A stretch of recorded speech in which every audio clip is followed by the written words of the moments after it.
जय हिंद दोस्तों, मैं हूं मुक्तक सिंह राठौड़ और विक्रांत बैच के इस 16वें लेक्चर में मैं आपका स्वागत करता हूं।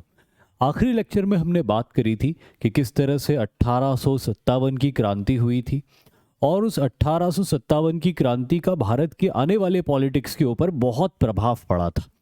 और उसके बाद जो दौर शुरू होता है इंडिया की पॉलिटिक्स में, उस दौर को हम कुछ इस नाम से जानते हैं कि rise of political activism in India. एक ड्रास्टिक चेंज देखने को मिलता है पोस्ट 1857 रिवोल्ट। और वो ड्रास्टिक चेंज ये होता है कि 1857 के रिवोल्ट के बाद अंग्रेज़ों के against armed resistance drastically drop down हो जाता है और उसकी जगह पॉलिटिकल एक्टिविज्म का राइज होता है। तो सबसे पहले हम इस लेक्चर में क्या क्या बात करेंगे उसके बारे में जान लेते हैं। देखिए, आज हमारे जो दो कोर टॉपिक्स रहेंगे वो फॉर्मेशन ऑफ कांग्रेस और बंगाल पार्टीशन होंगे, क्योंकि पॉलिटिकल एक्टिविज्म के राइज की हम बात कर रहे हैं और उसमें इंडियन नेशनल कांग्रेस का फाउंडेशन एक बहुत ही मेजर लैंडमार्क था और बंगाल के पार्टीशन ने भारत में मास मूवमेंट्स को ट्रिगर कर दिया था। तो ये तो दोनों इंपॉर्टेंट एस्पेक्ट हैं ही, लेकिन उसके अलावा भी उसके इर्द गिर्द बहुत सारी मेजर इवेंट्स थी इस दौर में, उसके बारे में भी हम बात करेंगे। लेकिन सबसे पहली चीज़ ये कि वो क्या वजह होती है जिनके चलते ये पॉलिटिकल एक्टिविज्म का भारत में राइज होता है। सबसे पहला पॉइंट लिखा हुआ है loud and clear, end of scope of military success against the Britishers. 1857 के रिबेलियन की हम बात करें या 1857 के रिबेलियन के पहले होने वाले बहुत सारे ट्राइबल और पीजेंट मूवमेंट्स की हम बात करें, ये सारी चीज़ें अंग्रेज़ों के अगेंस्ट ट्राई कर ली गई थी। यानी कि आर्म्ड रेजिस्टेंस का पूरे इंडियन सब कॉन्टिनेंट में बहुत सारा ट्रायल हुआ था, बट अनफॉर्चुनेटली इंडियंस के पास अच्छे वेपन्स नहीं थे, ऑर्गेनाइज्ड आर्मीज नहीं थी, प्रॉबेबली अच्छी लीडरशिप नहीं थी। इन सभी के असर से जितने भी आर्म्ड रेजिस्टेंस ब्रिटिशर्स के अगेंस्ट हो रहे थे वो सारे फेल हो गए थे। तो एक तो ये बात समझ में आई थी इंडियंस को कि कम से कम अभी यहाँ पे इस वक्त 1857 के बाद के दौर में आर्म्ड रेजिस्टेंस के थ्रू ब्रिटिशर्स को भारत से पुश करना पॉसिबल नहीं हो पा रहा है। तो फिर कोई और तरीका अपनाना पड़ेगा ताकि ब्रिटिशर्स इंडियंस के वेलफेयर के लिए इंडियंस के वेलफेयर के लिए काम कर सके। और इसीलिए because 1857 for that time prove to be an end of the scope of military resistance against the Britishers. तो एक तो ये वजह थी कि पॉलिटिकल एक्टिविज्म ही एक सहारा बच गया था। दूसरा, intellectual groups created as a by product of renaissance. हमने इंडियन रेनेसॉ की भी बात करी कि किस तरह से इंडियन रेनेसॉ के अंदर हम इंटेलेक्चुअलिज्म के राइज को देखते हैं भारत के अंदर। लेकिन उसी रेनेसॉ का एक बाय प्रोडक्ट था बहुत सारे ऐसे इंटेलेक्चुअल जिन्होंने इस बात को समझा कि let's accept the British rule and let's work for the welfare of the people of the country with the help of the British rulers.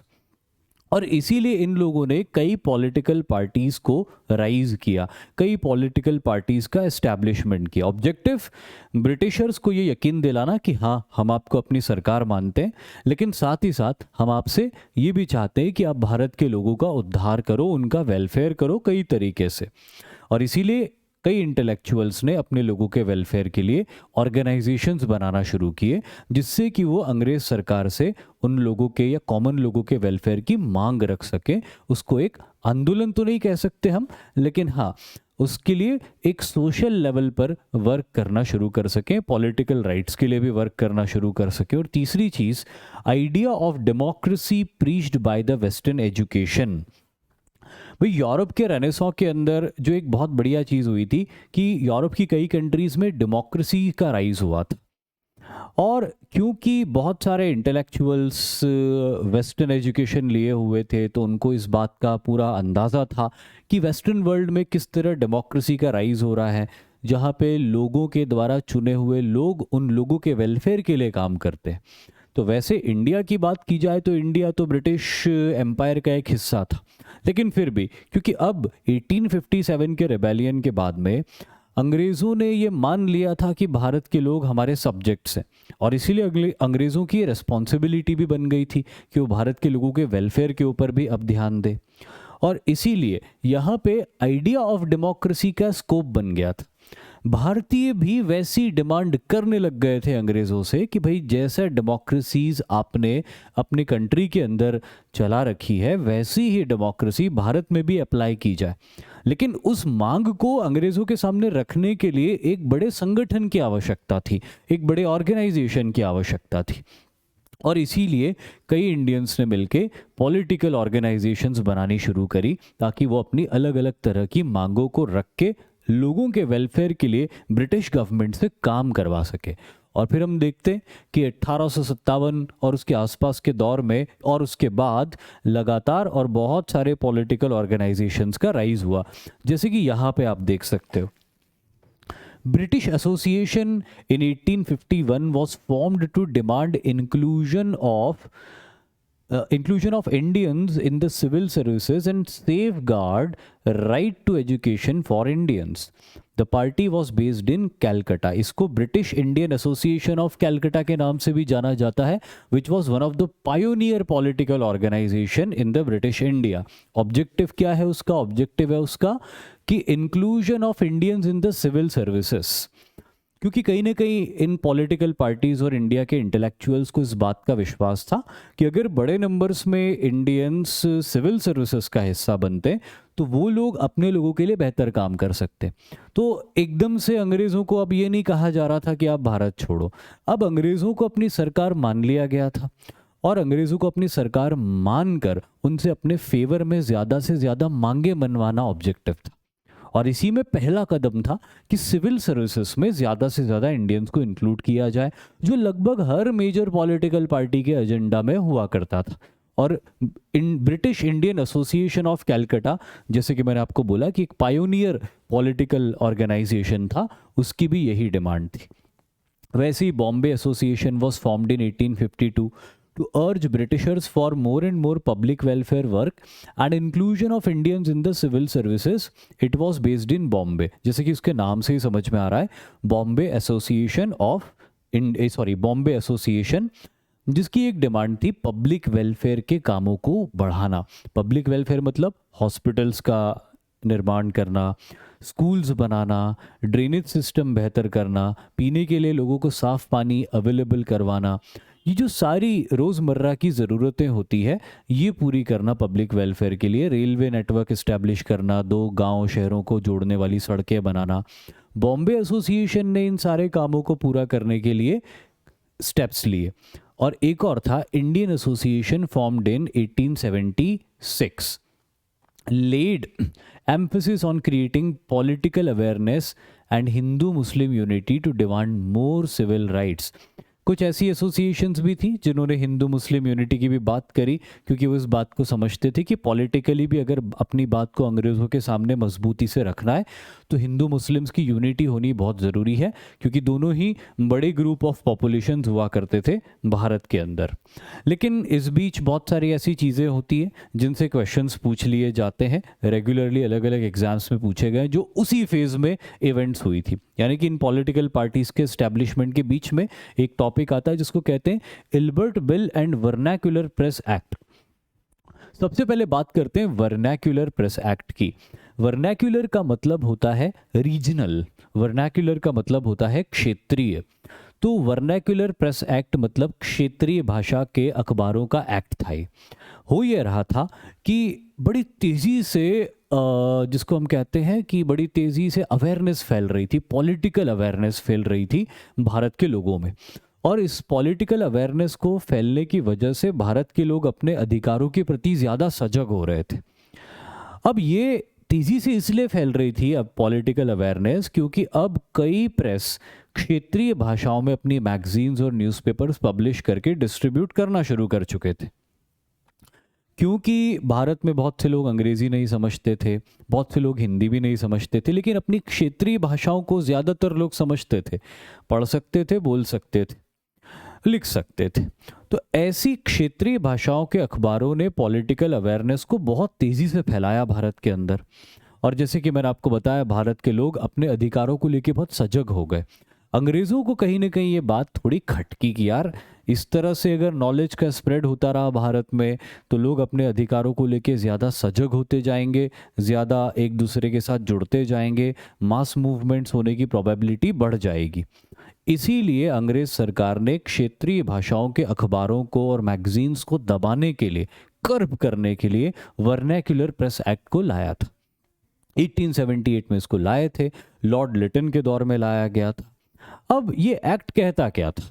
ये एक्ट ये कहता था कि अगर कोई भी अखबार, कोई भी पब्लिशिंग हाउस ऐसा कोई आर्टिकल पब्लिश करता है किसी मैगजीन में या किसी न्यूज़पेपर में जिससे कि जन साधारण की भावनाएं अंग्रेज सरकार के खिलाफ भड़क जाती है, तो ऐसे प्रेस हाउसेस को बैन कर दिया जाएगा।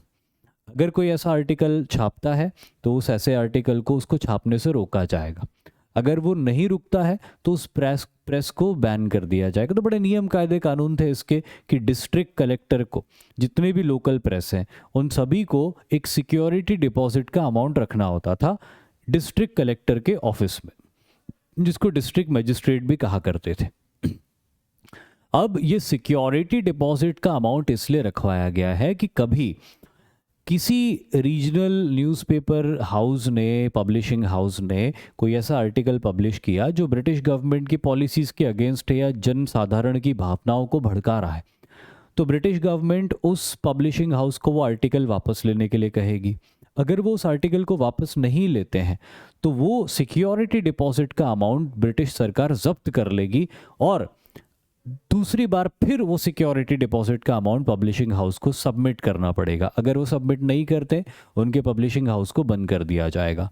अगर कोई ऐसा आर्टिकल है जो बहुत ही ज़्यादा इन्फ्लेमेटरी है, बहुत ही ज़्यादा भड़काऊ है, तो ऐसे आर्टिकल्स को, न्यूज़पेपर को, अपने एडिशन को पहले डिस्ट्रिक्ट मजिस्ट्रेट के रीडर के पास भेजना होगा।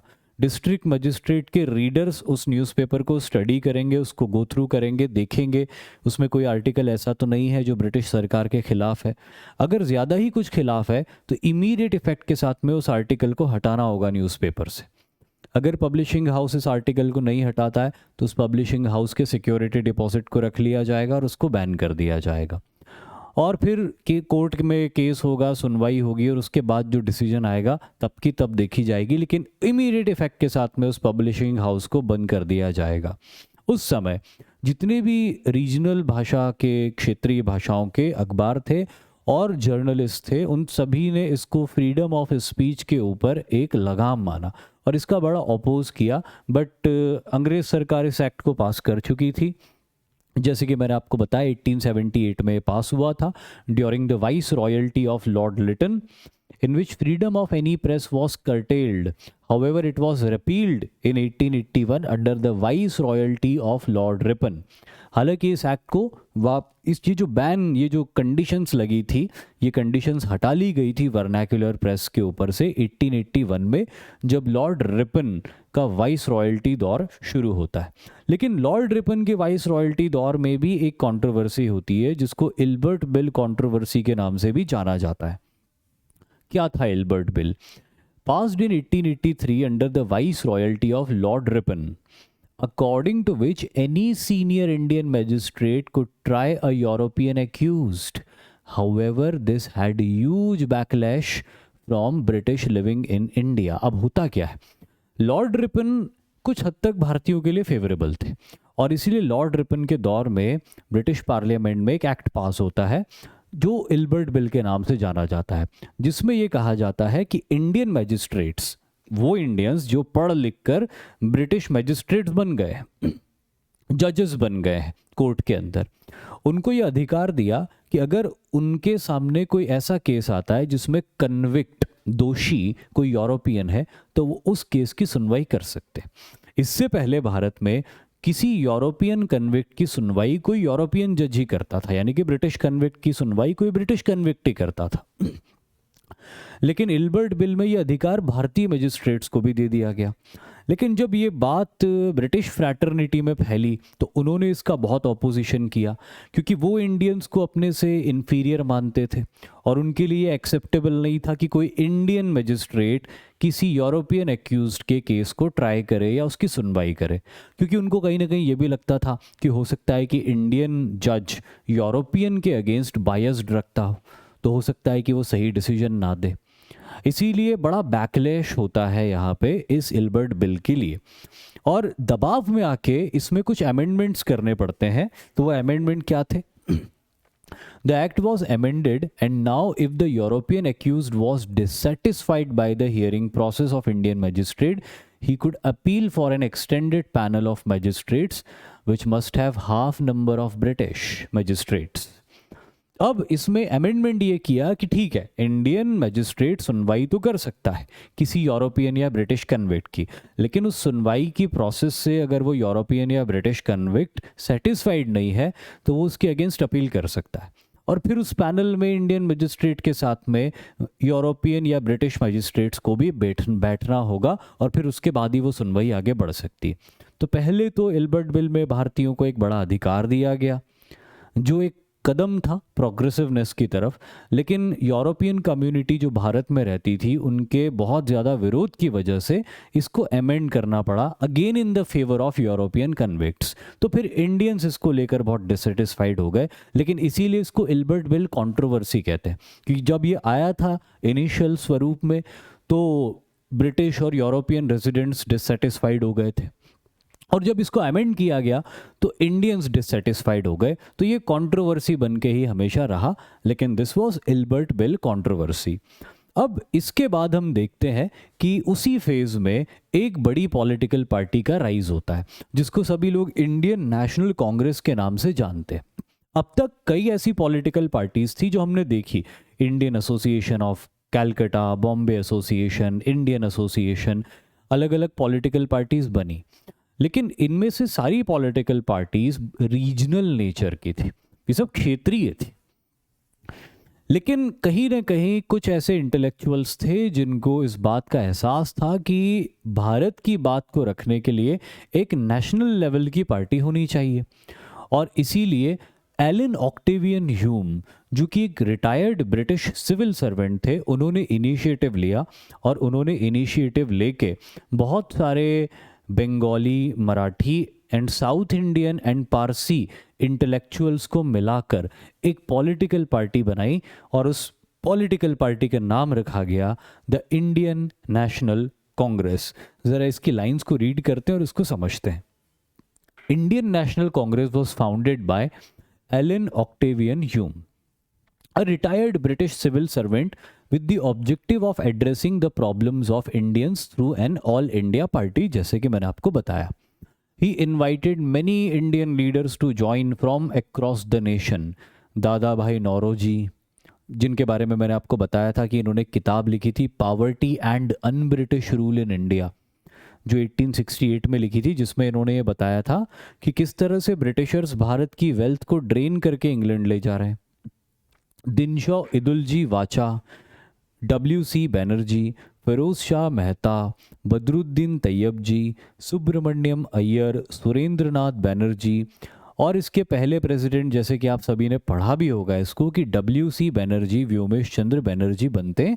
इसका फाउंडेशन बॉम्बे में होता है 31 दिसंबर को, तो बिल्कुल साल के अंत में ये पार्टी बनती है, ऑल इंडिया पार्टी, जहाँ पे Bombay association, Indian association of Calcutta, Indian association के ही मेंबर्स होते हैं सारे, जो इकट्ठे होते हैं एक मंच पे। क्यों?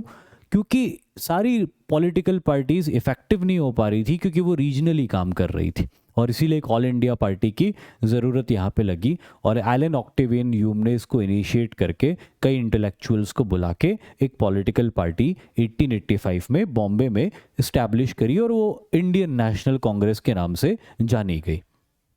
लेकिन इस इंडियन नेशनल कांग्रेस का जो इनिशियल फेज था, ये इनिशियल फेज में काम क्या करते थे? पार्टी तो बन गई, इसके प्रेसिडेंट वगैरह भी तय हो गए, सब कुछ हो गया, लेकिन इसका काम करने का तरीका क्या था?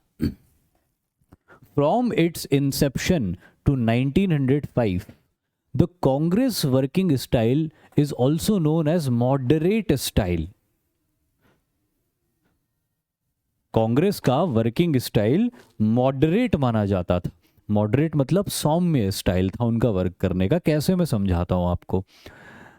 As they never resisted British power, following were the features of moderate working. इन्हें मॉडरेट इसलिए कहा जाता था क्योंकि चाहे ब्रिटिशर्स कोई सा भी डिसीजन दें, कोई सी भी पॉलिसी बनाए, ये कभी भी ब्रिटिशर्स को रेजिस्ट नहीं करते थे। क्यों नहीं करते थे? क्योंकि ब्रिटिशर्स ने ही ये पार्टी बनाई थी। क्योंकि ब्रिटिशर्स की वजह से ये पार्टी बनी थी। जब ये कांग्रेस पार्टी बनी थी तो इस कांग्रेस पार्टी को ब्रिटिश वाइस रॉय जो उस समय थे उन्होंने अप्रूवल दिया था, तभी तो ये पार्टी बनी थी। तो उस समय ब्रिटिश वाइस रॉय कौन थे? तो ही वॉज लॉर्ड डफरिन।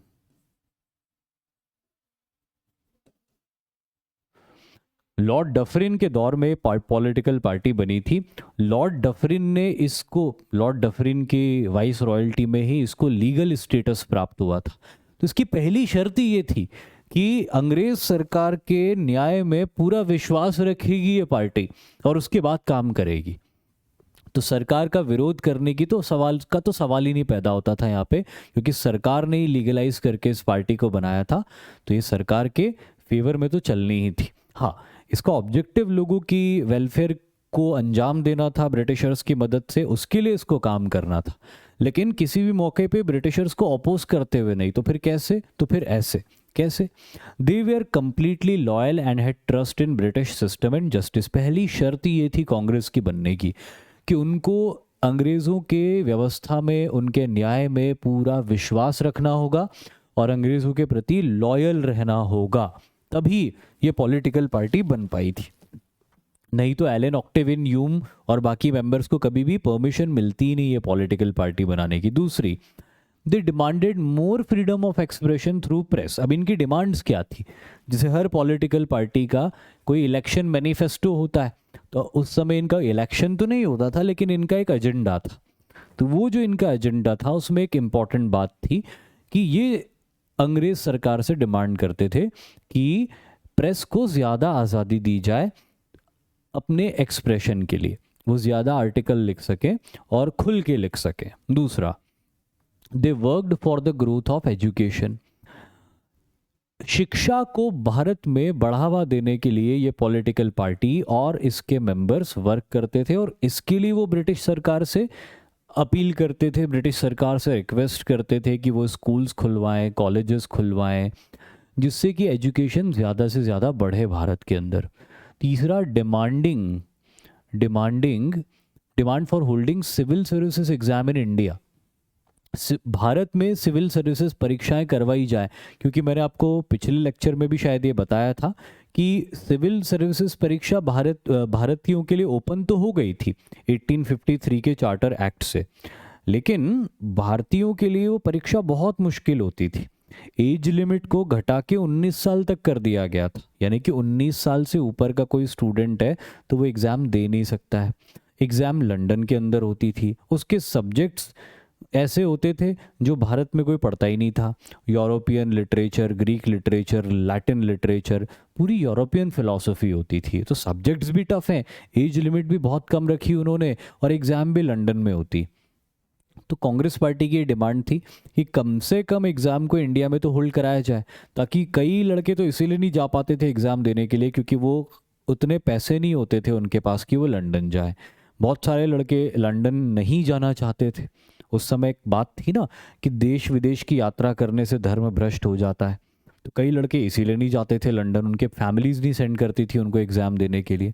तो एक डिमांड कांग्रेस की बड़ी मजबूत थी शुरू से ही कि सिविल सर्विसेज की एग्ज़ाम को इंडिया में ही होल्ड कराया जाए, ऑर्गेनाइज करवाया जाए।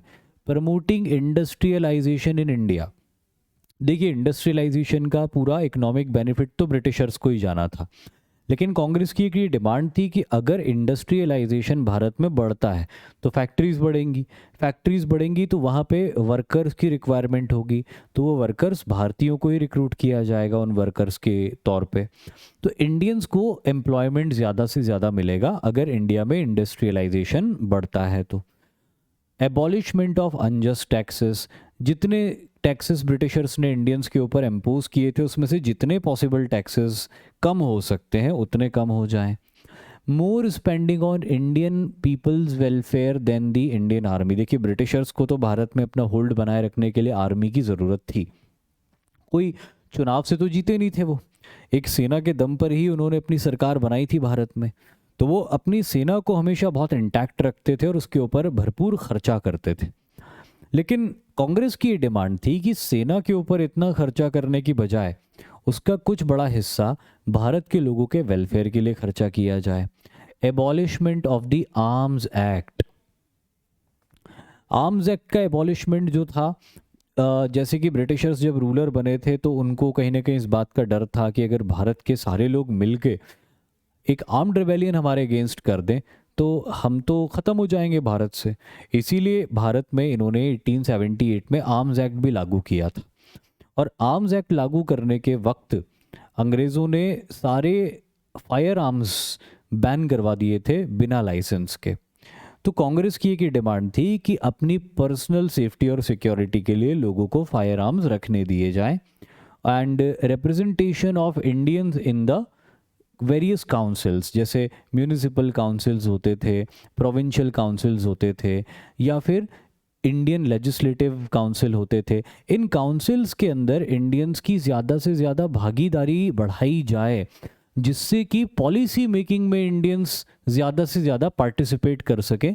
इंडियंस पॉलिसी मेकिंग में रहेंगे ज़्यादा तो इंडियंस के वेलफेयर के लिए भी वो ज़्यादा काम कर पाएंगे। तो पॉलिटिकल पार्टिसिपेशन से लेके, आर्म्स एक्ट से लेके, एजुकेशन को बढ़ावा देने से लेके, लोगों के वेलफेयर से लेके, सारी तमाम चीज़ें कांग्रेस की डिमांड्स हुआ करती थी। और एक और बड़ी ज़बरदस्त डिमांड हुआ करती थी कांग्रेस की, जिसको मैं यहाँ लिख देता हूँ, demand for the dominion status.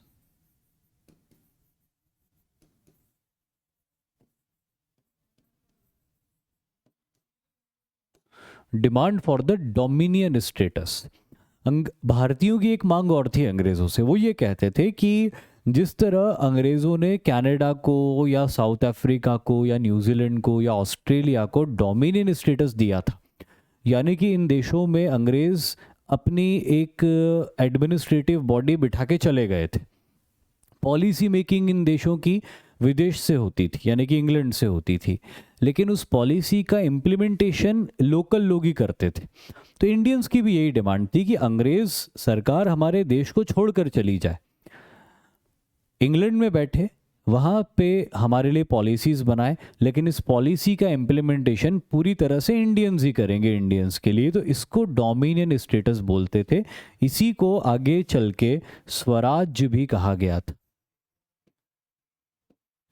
इसी को आगे चल के स्वराज्य भी कहा गया था। इसी स्वराज्य को हासिल करने के लिए बाल गंगाधर तिलक ने वो नारा दिया था कि स्वराज्य मेरा जन्मसिद्ध अधिकार है और मैं उसको लेके रहूंगा। इसी स्वराज्य को, डोमिनियन स्टेटस को हासिल करने के लिए गांधी जी ने नॉन कोऑपरेशन मूवमेंट किया था। तो जब स्वराज्य की बात होती है तो वो कंप्लीट इंडिपेंडेंस नहीं है, वो डोमिनियन स्टेटस है, जहाँ पे अंग्रेज हमारे देश को छोड़कर चले जाएं और पॉलिसी बनाते रहे इंग्लैंड से, और उस पॉलिसी को इम्प्लीमेंट इंडियंस ही करेंगे यहाँ पे पूरी तरह से। तो ये डोमिनियन स्टेटस की भी डिमांड कांग्रेस रखती थी, लेकिन कांग्रेस का काम करने का तरीका मॉडरेट था। अपनी किसी भी डिमांड को मांगने के लिए वो आंदोलन नहीं करते थे, वो कॉन्स्टिट्यूशनल तरीकों से काम करते थे। वो लोग पैम्फलेट्स बांटते थे लोगों में अवेयरनेस बढ़ाने के लिए, आर्टिकल्स लिखते थे न्यूज़पेपर में लोगों में अवेयरनेस बढ़ाने के लिए, एप्लीकेशंस देते थे गवर्नमेंट ऑफिसर्स को लोगों के वेलफेयर के लिए काम करने के लिए, कोर्ट में पिटिशंस लगाते थे ताकि गवर्नमेंट को कोर्ट के द्वारा ऑर्डर्स देके कुछ काम करवा लिए जाए। तो इस तरह से कांग्रेस कॉन्स्टिट्यूशनल मेजर्स को अपनाते हुए संवैधानिक तरीकों से अंग्रेज़ों से अपनी मांग रखवाती थी, और ये एक मंच बन गया था उस समय, जो एक पॉलिटिकल मंच था जहाँ पे इंटेलेक्चुअल इंडियंस इकट्ठे हुए थे और वो कॉमन लोगों की डिमांड्स को एड्रेस करके अंग्रेज सरकार के सामने कॉन्स्टिट्यूशनली रखते थे। उसमें से कुछ मांगे अंग्रेज मानते होंगे, कुछ नहीं भी मानते थे, अगर अंग्रेज कोई मांग नहीं भी मानते थे तो वो कांग्रेस प्रोटेस्ट नहीं करती थी। यही कांग्रेस का मॉडरेटली काम करने का तरीका था, जो कि 1905 से जो कि 1885 से लेके 1905 तक कायम रहा। लेकिन इसी तरीके को क्रिटिसाइज भी किया गया, और इसीलिए एक थ्योरी यहाँ पे निकल के आती है जिसको कहते हैं सेफ्टी वॉल्व थ्योरी। ये सेफ्टी वॉल्व थ्योरी कांग्रेस के ही एक यंग मेंबर ने दी थी, जो उस समय काफ़ी यंग थे, जिनका नाम था लाला लाजपत राय। लाला लाजपत राय ने कांग्रेस के इस मॉडरेटली वर्क करने के तरीके को सेफ्टी वॉल्व थ्योरी करार दिया। जिस तरह से प्रेशर कुकर के अंदर जब बहुत ज़्यादा प्रेशर जनरेट हो जाता है तो उसके ऊपर लगा हुआ सेफ्टी वॉल्व उस प्रेशर की वजह से ऊपर उठ जाता है, एक्सेसिव प्रेशर को निकाल देता है और फिर वापस नीचे आ जाता है। ठीक उसी तरह कांग्रेस को लाला लाजपत राय ने ब्रिटिशर्स का सेफ्टी वॉल्व कहा। उनका ये कहना था कि ब्रिटिशर्स भारतीयों के साथ कर तो अन्याय ही रहे हैं, यहाँ का पैसा लूट लूट के, और उस प्रोसेस में भारत के लोगों में गुस्सा भी होता है, वो इस पोजीशन में भी आते हैं कि वो रिबेलियन करें। लेकिन कांग्रेस को एक सेफ्टी वॉल्व की तरह बनाया गया कि कांग्रेस भारत के लोगों को ये यकीन दिलाए कि हम आपकी ही डिमांड्स को, आपकी ही ग्रीवियंसेस को अंग्रेज़ों के सामने रखने के लिए बने हैं। तो आप किसी भी तरह का कोई आर्म्ड रेजिस्टेंस मत करो, या कोई वायलेंट मूवमेंट ना करो अंग्रेज़ सरकार के खिलाफ। हमें बताओ आपके क्या दुख है, दर्द है, और वो दुख दर्द हम अंग्रेज़ सरकार के सामने रखेंगे। इस तरह वो भारतीयों को कन्विंस करते हैं कि हम आपकी बातें मनवा लेंगे अंग्रेज़ों से, और भारतीयों के गुस्से को उस समय शांत कर देते हैं, एक्सेसिव प्रेशर को रिलीज कर देते हैं। अंग्रेज़ों के सामने डिमांड रखते हैं, अंग्रेज़ डिमांड को या प्रॉब्लम को सॉल्व करने के लिए टाइम लेते हैं और उसको पूरी तरह सॉल्व नहीं करते हैं या बिल्कुल ही नहीं करते हैं। लेकिन इस प्रोसेस में वो जो गुस्सा जनरेट हुआ था, जिसके मोमेंटम से कोई आंदोलन हो सकता था, वो आंदोलन थम गया, वो आंदोलन कभी हुआ ही नहीं। तो अंग्रेज, लाला लाजपत राय का ये कहना था कि अंग्रेज जन आंदोलन से बहुत डरते हैं, मास मूवमेंट से बहुत डरते हैं, और इसीलिए उन्होंने कांग्रेस बनाई एक सेफ्टी वॉल्व की तरह, कि जब भी जनता बहुत आक्रोशित हो, कांग्रेस उनकी लीडरशिप अज्यूम करे, उनके गुस्से को कॉन्स्टिट्यूशनल तरीके से चैनलाइज करके किसी बड़े अग्रेसिव वायलेंट मूवमेंट को वहीं रोक दे। तो इसीलिए कांग्रेस को उन्होंने सेफ्टी वॉल्व कहा था अंग्रेज़ों का। तो ये कांग्रेस का एक इनिशियल, कम से कम मॉडरेट फेज के अंदर क्रिटिसिज्म है, और मॉडरेट फेज के अंदर कुछ हद तक ये बात सही भी साबित होती है, क्योंकि सही मायनों में देखा जाए तो कोई बहुत ज़्यादा वेलफेयर हो नहीं पाया उस समय भारतीयों का। अंग्रेज़ों को जिस तरीके से शासन करना था उन्होंने उसी तरीके से शासन किया।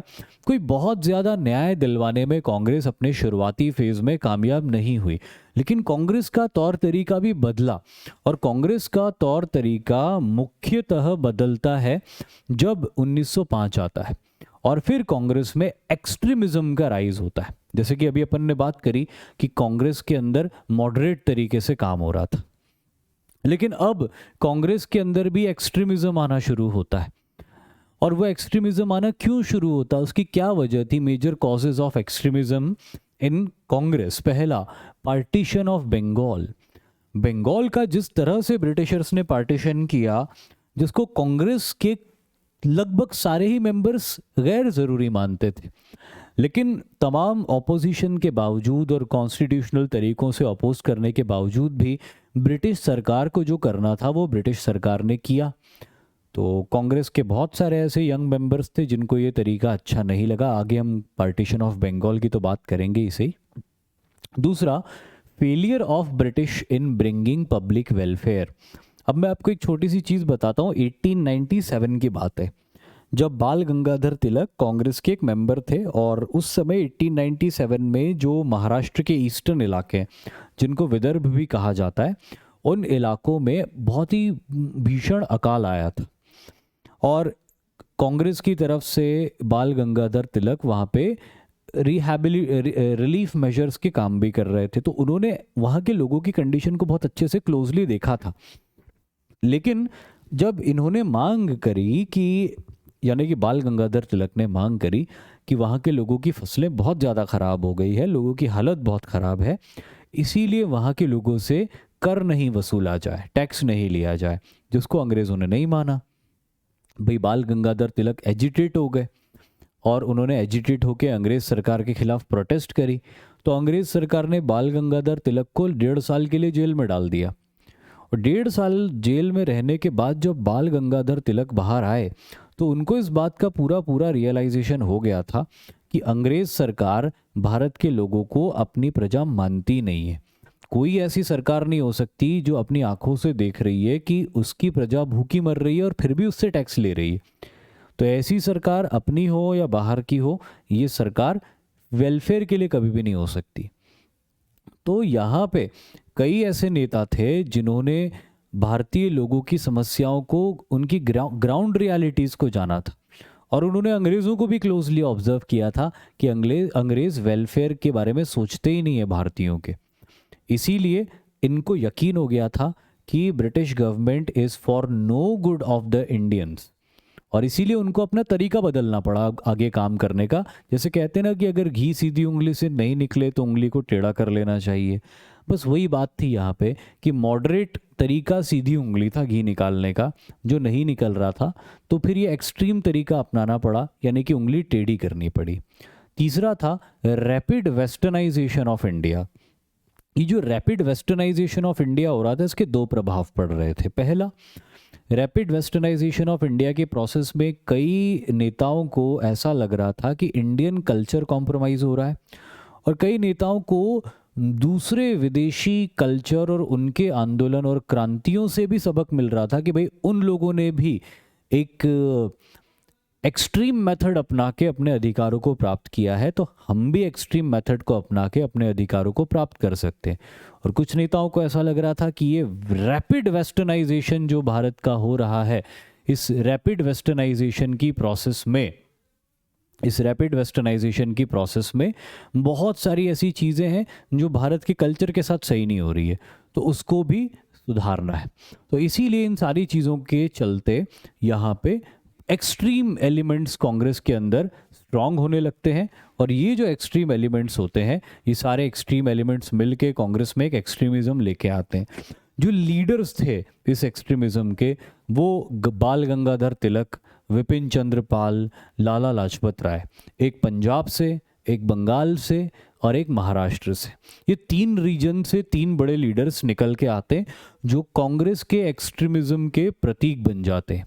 They were hugely supported by the young members in Congress Party and common people. आम जो भारतीय थे और कांग्रेस पार्टी के जो नए ज्वाइन किए हुए मेंबर्स थे, उन सभी का इन लीडर्स को पूरा पूरा सपोर्ट था, क्योंकि नई जनरेशन में अपने वेलफेयर को, अपनी मांगों को, अपने अधिकारों के प्रति ज़्यादा अवेयरनेस थी, और इसीलिए वो ऐसे नेताओं को सपोर्ट कर रहे थे जो जल्दी से उनको उनका हक दिलवाएं। और इसी प्रोसेस में यहाँ पे बंगाल का पार्टीशन बहुत इंपॉर्टेंट रोल प्ले करता है। इस समय जो आपको ये एरिया पूरा दिखाई दे रहा है, इसमें आज के भारत का वेस्ट बंगाल और आज के एशिया का बांग्लादेश, ये दोनों आपको दिखाई दे रहा है। प्राइमरीली ये कोर बंगाल का इलाका हुआ करता था। इसके अलावा भी बंगाल फैला हुआ था, कुछ और भी इलाकों में फैला हुआ था बंगाल, जिसको मैं मार्क कर देता हूँ। जैसे ये झारखंड का रीजन, ये भी बंगाल था, लेकिन ये बंगाल का हिंदी स्पीकिंग स्टेट था, हिंदी स्पीकिंग रीजन था। ये बिहार का एरिया, ये भी उस समय बंगाल प्रोविंस में ही आता था, लेकिन ये भी हिंदी स्पीकिंग पार्ट था बंगाल प्रोविंस का। और कुछ उड़ीसा का भी एरिया बंगाल प्रोविंस का हिस्सा था, लेकिन ये उड़िया स्पीकिंग रीजन था बंगाल प्रोविंस का। लेकिन जो कोर बंगाल था वो आज के वेस्ट बंगाल और आज के ईस्ट बंगाल से मिलके बनता था, और ये ईस्ट बंगाल और वेस्ट बंगाल एक ही थे उस समय, ये ओवरऑल मिलके बंगाल कहलाता था। 1905 में लॉर्ड कर्जन ने अक्टूबर के महीने की 16 तारीख को ये फैसला दिया कि अब से बंगाल को हम 2 पार्ट में डिवाइड करेंगे। एक होगा ईस्ट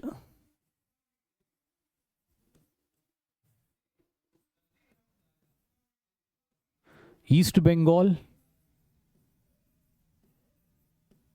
और दूसरा हो जाएगा वेस्ट बंगाल। पश्चिम बंगाल और पूर्वी बंगाल, और इन दोनों के बीच में एक लाइन खींच दी कुछ इस तरह से,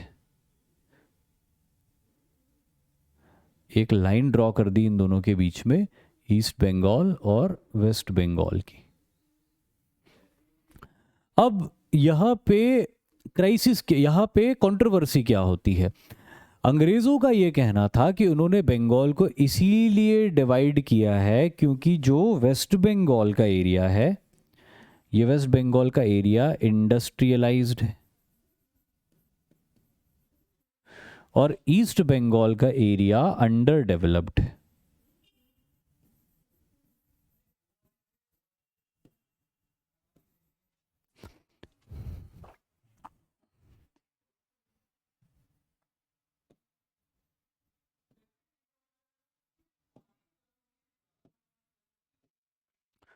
तो लॉर्ड कर्जन का ये कहना था कि इस अंडर डेवलप्ड एरिया को बेहतर एडमिनिस्ट्रेशन की ज़रूरत है ताकि ये भी डेवलप हो जाए जैसा कि वेस्ट बंगाल डेवलप हुआ या बंगाल का वेस्टर्न पार्ट डेवलप हुआ है, और इसीलिए इसको एडमिनिस्ट्रेटिवली वो डिवाइड कर रहे हैं। लेकिन इसके पीछे कहीं एक छुपी हुई चीज़ भी थी कि जो अंडर डेवलप्ड रीजन था, ये under developed region Muslim majority region था।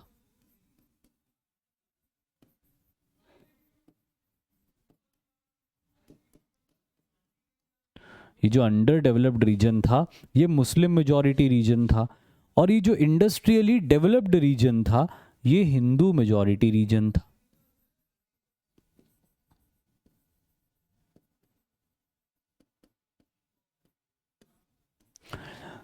तो बहुत सारे जो ऐसे नेशनलिस्ट लीडर्स थे उन्होंने अंग्रेज़ों के ऊपर यह आरोप लगाया कि आपने डेवलप्ड इंडस्ट्रियल या अंडर डेवलप्ड रीजन के नाम पे एक्चुअली जो डिवीजन किया है वो मुस्लिम पॉपुलेशन और हिंदू पॉपुलेशन का कर दिया है। क्योंकि इससे पहले बंगाल में इस तरह से चीज़ें होती आई थी कि ईस्ट बंगाल खेती बाड़ी वाला इलाका था, यहाँ पे खेती बाड़ी बहुत बड़े पैमाने पे होती थी, रॉ मटेरियल यहाँ से बहुत निकलता था, यहीं का रॉ मटेरियल बंगाल के वेस्टर्न हिस्से की इंडस्ट्रीज़ के लिए यूज़ होता था और दोनों एक दूसरे के ऊपर नाइसली इंटरडिपेंडेंट थे। लेकिन अब अंग्रेज़ों ने जो ये लाइन बना दी थी और बंगाल का पार्टीशन कर दिया था in the name of development, उसमें उन्होंने ऐसा इंश्योर किया था कि मुस्लिम मेजॉरिटी ईस्ट की तरफ एक तरफ हो जाए, हिंदू मेजॉरिटी वेस्ट की तरफ दूसरी तरफ हो जाए। अब ऑब्वियसली हिंदू मेजॉरिटी को अब जो रॉ मटेरियल मिलेंगे वो ज़्यादा महंगे मिलेंगे क्योंकि दूसरे प्रोविंस से बुलाने पड़ेंगे, पहले अपने ही प्रोविंस से आ जाते थे। तो कहीं ना कहीं हिंदू मेजॉरिटी के अंदर जो इंडस्ट्रीज़ होगी उन इंडस्ट्रीज़ में लोगों को जो मार्जिन ऑफ प्रॉफिट है वो कम हो जाएगा। तो उन्होंने अंग्रेज़ों से कहा कि ज़रूरत नहीं थी बंगाल को डिवाइड करने की। अब प्रॉब्लम ये हो गई कि वेस्ट बंगाल के ज़्यादातर लीडर्स पार्टीशन को कैंसिल करने के लिए आवाज़ उठाएंगे, और यही चाहिए था अंग्रेज़ों को।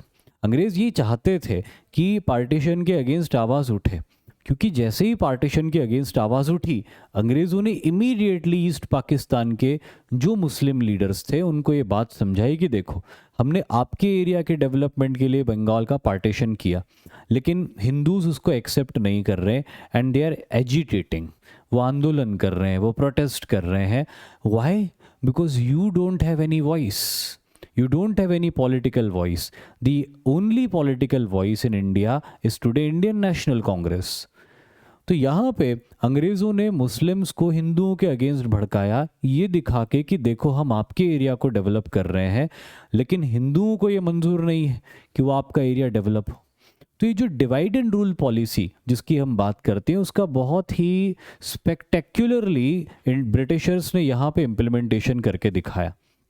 और बहुत सारे ईस्ट बंगाल के ऐसे लीडर्स और लोग थे जिन्होंने बंगाल के पार्टीशन को सपोर्ट करना शुरू कर दिया, ये मानते हुए कि बंगाल का पार्टीशन वाकई में हमारे डेवलपमेंट के लिए किया गया है। लेकिन इतिहास में आगे चल के ये साबित हो गया, अगले 6 साल में ये साबित हो गया कि ये पार्टीशन बंगाल के डेवलपमेंट के लिए नहीं था, ये एक्चुअली हिंदू मुस्लिम्स के बीच में एक डिवीज़न बनाने के लिए किया गया था। तो यहाँ पे एक तरफ वेस्ट बंगाल के हिंदू मेजॉरिटी के लीडर्स इस पार्टीशन को अपोज कर रहे थे, वहीं ईस्ट बंगाल के मुस्लिम मेजॉरिटी के लीडर्स इस पार्टीशन को सपोर्ट करने लग गए थे। ब्रिटिशर्स जो चाहते थे वो हो गया, हिंदूज और मुस्लिम्स के बीच में एक कॉन्फ्लिक्ट शुरू हो गया। और इसी प्रोसेस में स्वदेशी मूवमेंट का राइज होता है 1906 से लेके जो 1908 तक चलता है। वैसे तो जहाँ तक स्वदेशी का सवाल है तो स्वदेशी एक ऐसा आंदोलन था जो सामाजिक आंदोलन था, जब से अंग्रेज भारत में आए थे और जब से अपने फैक्ट्री मेड गुड्स को सेल कर रहे थे और प्रॉफिट अर्न कर रहे थे, तब से ही भारत के अंदर इस बात को लेकर अवेयरनेस फैलाई जा रही थी कि हम भारतीयों को अपने स्वदेशी अपने देश में बने हुए गुड्स का ही यूज़ करना चाहिए। अगर हम विदेशी माल खरीदेंगे ही नहीं तो उनको तो वैसे ही लॉस हो जाएगा। भाई वो कितने भी कम कीमत में हमसे रॉ मटेरियल ले जाएं, कितनी भी इजीली अपनी फैक्ट्रीज में फाइनल गुड्स बना दे, लेकिन अगर हम उनको नहीं खरीदेंगे तो अल्टीमेटली तो उनको लॉस ही होगा और हम अपने देश में बने हुए प्रोडक्ट्स को ज़्यादा खरीदें। तो इसी के लिए कल्चरल आंदोलन, सोशल आंदोलन तो पहले से ही चल रहा था, लेकिन बंगाल के पार्टीशन के साथ ही ये स्वदेशी मूवमेंट एक पॉलिटिकल मूवमेंट भी बन जाता है। Indian national Congress decided to oppose the partition of Bengal. Initially, they filed a petition against it, but the extremist leaders wanted a mass protest, PAN, जिसका मतलब होता है प्रेजेंस अक्रॉस द नेशन। शुरू में देखिए, कांग्रेस में चाहे मॉडरेट लीडर्स हों पुराने वाले या नए आए एक्सट्रीमिस्ट लीडर्स हों, सभी ने एक सुर में बंगाल के पार्टीशन को अपोज किया, लेकिन अपोज करने का तरीका अलग अलग था। जहाँ पे एक तरफ मॉडरेट लीडर्स ने ये डिसाइड किया कि वो पिटीशन फाइल करेंगे इसके अगेंस्ट कोर्ट में, और उससे कुछ हुआ नहीं, तो फिर एक्सट्रीमिस्ट लीडर्स ने तय किया कि अब एक ही रास्ता बच गया है, जन आंदोलन, मास मूवमेंट। और एक ऐसा मास मूवमेंट जो पूरे देश भर में अंग्रेज़ों के खिलाफ हो, जिससे अंग्रेज़ों की इकोनॉमिकल और एडमिनिस्ट्रेटिव कमर टूट जाए और अंग्रेज़ों को हमारे सामने झुकना पड़े इस कार्रवाई को लेकर। They were quite successful in doing so, majorly in Bengal. Many students, educated middle class, participated and supported the movement. The farmers and Muslims stayed away from it. कुछ हद तक ये एक्सट्रीमिस्ट लीडर्स सक्सेसफुल रहे, खास तौर पे बंगाल के अंदर, जहां उन्होंने ज़्यादातर पढ़े लिखे इंटेलेक्चुअल लोगों को अपने साथ जोड़ लिया इस आंदोलन के अंदर। विदेशी माल का बड़े पैमाने पे बहिष्कार हुआ, स्वदेशी को लोगों ने अपनाया। लेकिन ये मूवमेंट कभी भी पूरी तरह सक्सेसफुल इसलिए नहीं हो पाया क्योंकि जैसे मैंने आपको बताया कि ज़्यादातर जो मुस्लिम पॉपुलेशन जो ईस्ट बंगाल में रहती थी वो इस मूवमेंट के साथ नहीं जुड़ी। साथ ही जो छोटे किसान होते थे, जो अपनी खेतीबाड़ी करते थे गाँव में रह के, वो भी इस मूवमेंट के साथ में कनेक्ट नहीं हो पाए, जिसकी वजह से ये मूवमेंट चला तो सही, लेकिन अपने पूरे मोमेंटम, जिस मोमेंटम में वो चल सकता था उतने मोमेंटम में वो नहीं चला। The movement lost its momentum after 1908 and was limited to Bengal. अच्छा, इस मूवमेंट को महाराष्ट्र में और यूनाइटेड प्रोविंस में, जो आज का उत्तर प्रदेश है, वहाँ पे भी फैलाने की कोशिश की गई, लेकिन ये ज़्यादातर इम्पैक्टफुल बंगाल के अंदर ही रहा। बाहर के इलाकों में ये गया तो सही, लेकिन उतना इम्पैक्ट इसका हुआ नहीं क्योंकि कॉज बंगाल के पार्टीशन का था, तो बंगाली ज़्यादा इसकी तरफ रुझान रखते थे। बाकी प्रोविंसेस के लोगों का इतना अटैचमेंट नहीं हो पा रहा था इस मूवमेंट के साथ में। फिर जैसे मैंने आपको बताया, मुस्लिम पॉपुलेशन ने भी इसको सपोर्ट नहीं किया। 1908 तक भी ये मूवमेंट चलता रहा, लेकिन 1908 में इस मूवमेंट से जुड़े हुए तमाम बड़े लीडर्स, बाल गंगाधर तिलक, विपिन चंद्रपाल, लाला लाजपत राय, इन लोगों के ऊपर ब्रिटिश सरकार ने शिकंजा कसना शुरू किया। बाल गंगाधर तिलक को तो जेल में डाल दिया, उनके ऊपर सेडिशन के चार्जेस लगा दिए कि उन्होंने न्यूज़पेपर्स के थ्रू ऐसी बातें लिखी है जिससे कि भारत के लोग अंग्रेज सरकार के खिलाफ भड़क जाएं। तो जिसको कहते हैं ना कि राजद्रोह का मुकदमा उनके ऊपर चला दिया, और राजद्रोह का मुकदमा उनके ऊपर चला के उनको जेल में डाल दिया 6 साल के लिए। विपिन चंद्रपाल भी 1-1.5 साल तक जेल में सर्व करते, और लाला लाजपत राय जेल से बचने के लिए उन्हें इंडिया छोड़कर जाना पड़ता है एस्केप करने के लिए, ताकि वो अपने आंदोलन को विदेश से सहायता लेकर चलाते रहें। तो इस तरह जो बड़े बड़े लीडर्स थे जो इस आंदोलन को दिशा दे रहे थे, डायरेक्शन दे रहे थे, मोटिवेशन दे रहे थे, उन सारे ही लीडर्स को अंग्रेज़ों ने एलिमिनेट कर दिया पॉलिटिकल सिनेरियो से, जिसकी वजह से 1908 में आते आते ये मूवमेंट एकदम कमज़ोर पड़ गया और ख़त्म ही हो गया। लेकिन इसी मूवमेंट के साथ में एक और चीज़ होती है भारत के पॉलिटिक्स में जो कभी भी पॉजिटिव साबित नहीं होती, सिर्फ और सिर्फ नेगेटिव ही साबित होती है इंडिया के पॉलिटिक्स में, और वो था birth and rise of Muslim league. जैसे कि मैंने आपको बताया कि अंग्रेज डिवाइड एंड रूल की पॉलिसी में यकीन रखते थे, और अंग्रेज़ों ने डिवाइड एंड रूल की पॉलिसी के चलते ही बंगाल का पार्टीशन भी किया था, ताकि हिंदूज़ और मुस्लिम्स के बीच में एक पॉलिटिकल रिफ्ट क्रिएट हो जाए। और ये पॉलिटिकल रिफ्ट आगे जाके सोशल, रिलीजियस, हर तरह की रिफ्ट बनेगी। तो यहाँ पे भी यही हुआ। ब्रिटिशर्स ने ईस्ट बंगाल के मुस्लिम्स को, या भारत के जो इंटेलेक्चुअल एलिट मुस्लिम्स थे, पढ़े लिखे थे, उन सभी को एक बात समझाई कि देखो, आज हमने पार्टीशन किया बंगाल का ईस्टर्न पार्ट को डेवलप करने के लिए, जो मुस्लिम मेजॉरिटी का एरिया है, लेकिन वेस्टर्न पार्ट की हिंदू मेजॉरिटेरियन एरिया को या उनके लीडर्स को इस बात, ये चीज़ मंजूर नहीं है। They are not accepting it. Why? Because and they are doing so much of mass protest against it. Swadeshi movement उन्होंने कर दिया, हमको दबाव में ला दिया। क्यों? Because they have a political party, they have a platform to speak from. What do you have? तुम्हारे पास क्या है? और क्योंकि तुम्हारे पास कुछ नहीं है तो तुमको कुछ क्रिएट करना पड़ेगा, because you don't have any voice politically in India, so you need your own political party. और इसीलिए अंग्रेजों ने किसी ज़माने में कांग्रेस बनाई थी। क्यों? क्योंकि अकॉर्डिंग टू लाला लाजपत राय उनको एक सेफ्टी वॉल्व चाहिए था भारत के लोगों के एजिटेशन को डिस्पर्स करने के लिए। लेकिन अब कांग्रेस मॉडरेट रही नहीं, अब कांग्रेस एक्सट्रीमिस्ट हो गई, अब वो ब्रिटिशर्स के फेवरेबल नहीं रही। तो ब्रिटिशर्स ने बोला कि यार ये पॉलिटिकल पार्टी तो भस्मासुर बन रही है, अब इस भस्मासुर से लड़ने के लिए एक ताड़कासुर और बनाना पड़ेगा। तो उन्होंने इस कांग्रेस को कदम कदम पर बाधा डालने के लिए मुस्लिम लीग को बनवा दिया। इसी कांग्रेस की लीडरशिप ने मुस्लिम लीग को भी लीगल पार्टी बनाया उस समय 1906 में ढाका के अंदर। और फिर उस मुस्लिम लीग का सिर्फ हमेशा ज़िंदगी भर से मेरा मतलब है कि जब तक मुस्लिम लीग भारत के अंदर रही तब तक इस मुस्लिम लीग का एक ही एजेंडा रहा, कांग्रेस जो भी मांग कर रही है उसको अपोज करो, कांग्रेस को रोड़ा डालो, कांग्रेस के सामने खड़े हो जाओ हर जगह आके।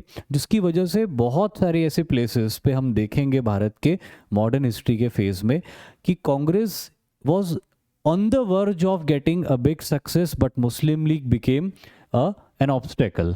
तो यहाँ पे मुस्लिम लीग का फाउंडेशन होता है in 1906 at Dhaka. Some Muslim elites formed a political organization which would counter the agenda of Congress of anti-partition। पहली तो इसको बनाया इसीलिए गया था कि जो एंटी पार्टीशन एजेंडा है उसको काउंटर किया जाए। इट्स फाउंडिंग मेंबर्स वर नवाब सलीमुल्लाह, आगा खान, हाकिम अजमल खान, वक़ारुल मुल्क, ये कुछ उसके फाउंडिंग मेंबर्स थे। After its inception, Muslim League began supporting the idea of partition of Bengal based on the development of its eastern part, जैसा कि उसमें बात रखी गई थी। तो मुस्लिम लीग ने बनते ही क्या करना शुरू किया? कांग्रेस को अपोज करना शुरू किया। अंग्रेज़ों ने इनको बनाया ही इसलिए था। तो बनते ही उन्होंने स्वदेशी मूवमेंट को अपोज किया, और ये मुस्लिम लीग के ही एफर्ट्स थे जिसकी वजह से जो छोटे किसान थे और मुस्लिम पॉपुलेशन थी वो कभी भी स्वदेशी मूवमेंट के सपोर्ट में नहीं आए। अच्छा, बार बार ये बात मैं कह रहा हूँ तो ये कुछ हद तक बात सही भी हो सकती है कि शायद वेस्टर्न पार्ट के हिंदूज़ ईस्टर्न पार्ट के मुस्लिम्स के एरिया के इकोनॉमिकल डेवलपमेंट के फेवर में ना हो। ऐसा हो सकता है कि ऐसा सच हो, और वाकई में अंग्रेज़ों ने बंगाल के ईस्टर्न पार्ट को डेवलप करने के लिए ही बंगाल का पार्टीशन किया। चलो 2 मिनट के लिए मान लेते हैं कि ये बात सच भी है, लेकिन ये साबित हो जाता 1911 में कि ये बात गलत थी, ये झूठ था।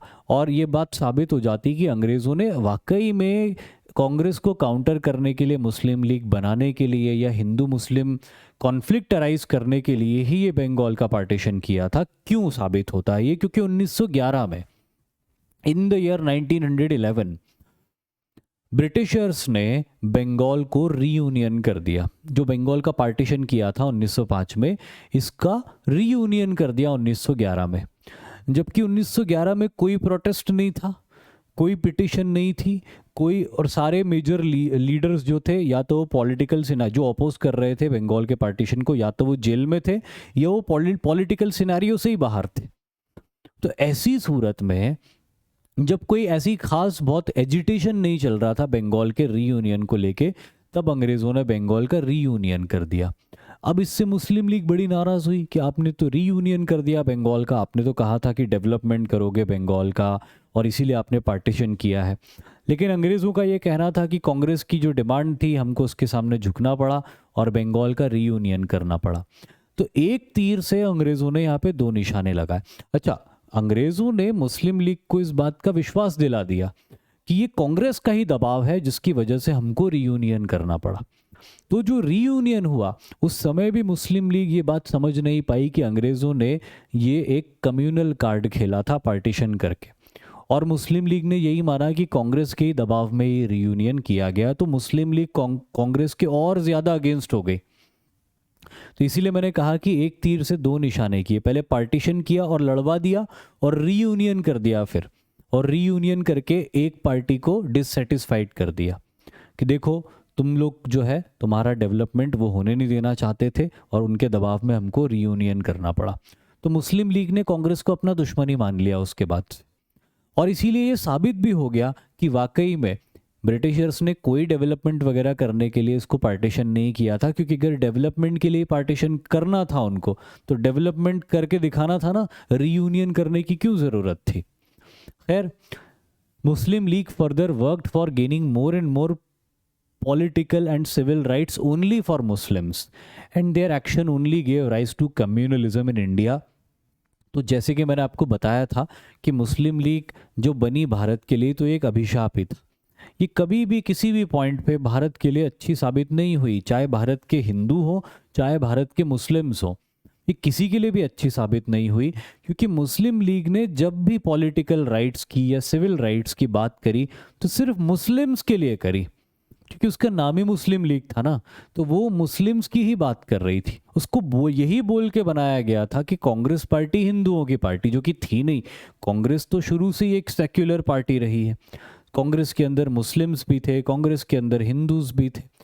कांग्रेस कोई हार्ड लाइनर हिंदू पार्टी तो थी नहीं, कांग्रेस तो एक सेक्युलर पार्टी थी।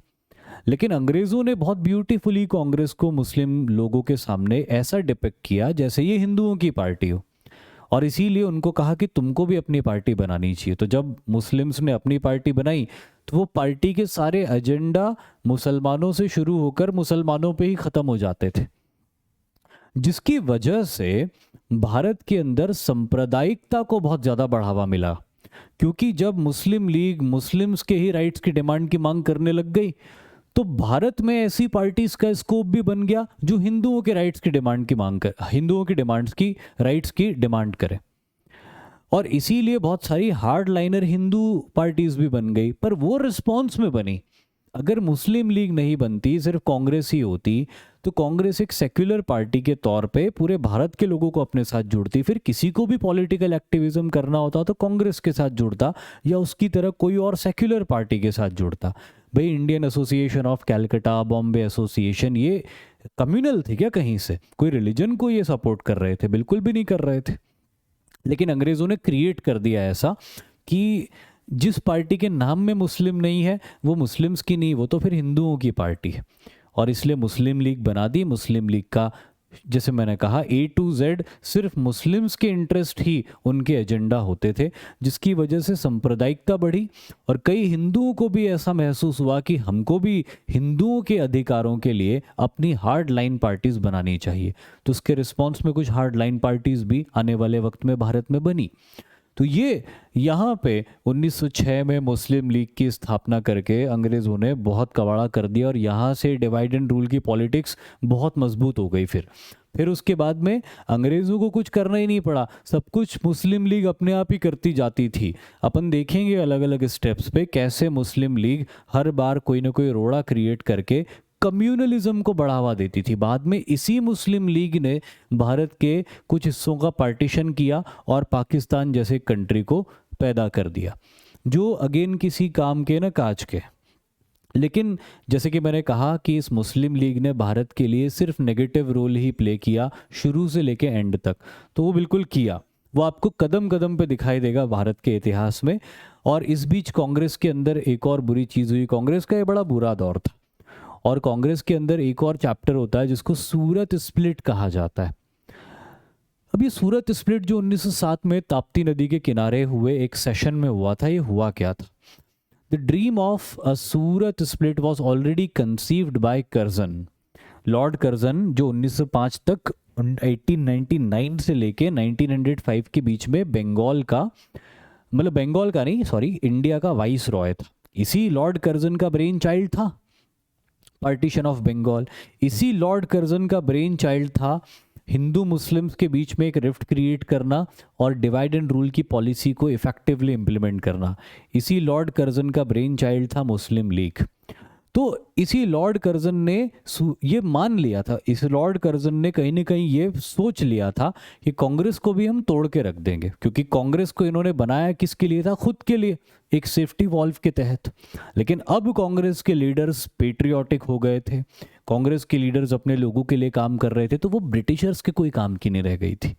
इसीलिए लॉर्ड कर्जन का ये विजन था कि कांग्रेस को भी तोड़ दो, और इसीलिए कांग्रेस के अंदर यहाँ पे एक स्प्लिट हो जाता है, ऐसी सिचुएशंस क्रिएट होती है कि स्प्लिट हो ही जाता है।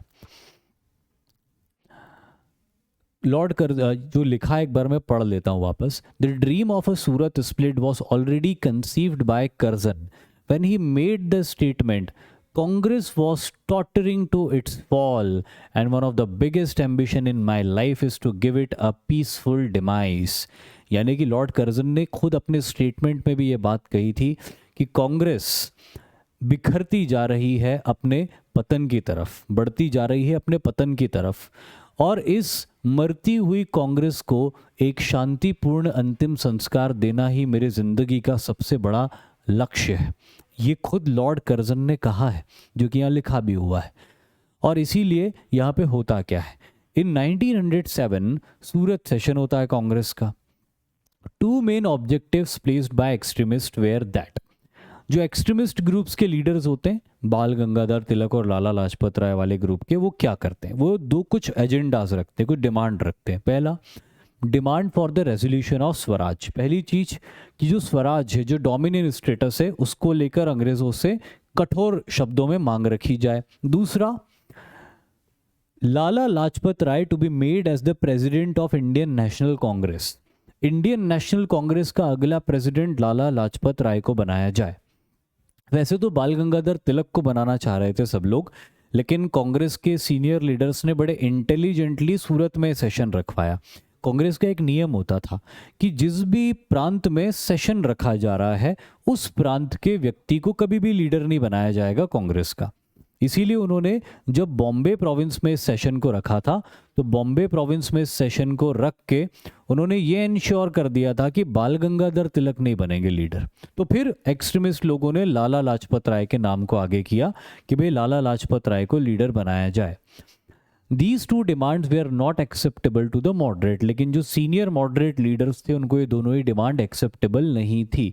इसीलिए इंस्टेड ऑफ लाला लाजपत राय, इन्होंने मॉडरेट लीडर रास बिहारी घोष को कांग्रेस का प्रेसिडेंट बना दिया।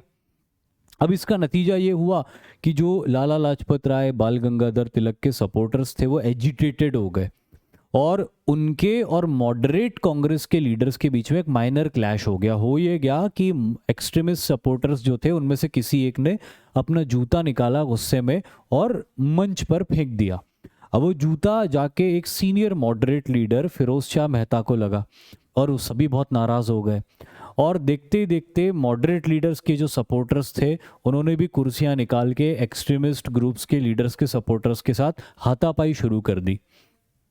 देखते देखते वहाँ मारपीट शुरू हो गई, पुलिस को आना पड़ा, कई मेंबर्स को गिरफ्तार किया गया, और इस तरह बहुत ही बुरे एक्सपीरियंस के साथ में कांग्रेस का ये सूरत सेशन एंड होता है।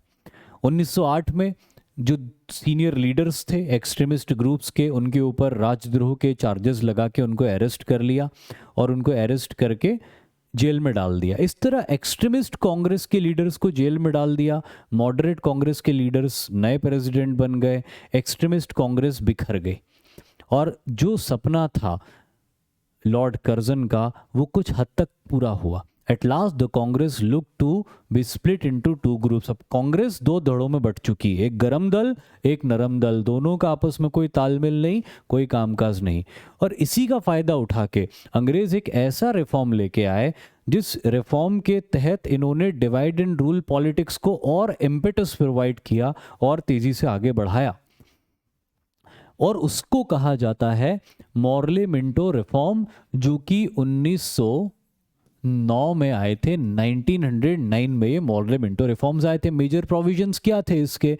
The legislative council at the centre and provinces increase in size. भाई भारतीयों को खुश करने के लिए जो काउंसिल्स थे सेंटर में और प्रोविंस पे, उसको बढ़ा दिया गया। सेंट्रल लेजिस्लेटिव 16 से 60 मेंबर कर दिया गया, और जो legislative council of Bengal, Madras, Bombay, UP, जो बड़े प्रोविंसेस थे उनको 50 मेंबर्स कर दिया गया, और छोटे राज्यों के लेजिस्लेटिव काउंसिल को बढ़ा के 30 मेंबर्स कर दिया गया।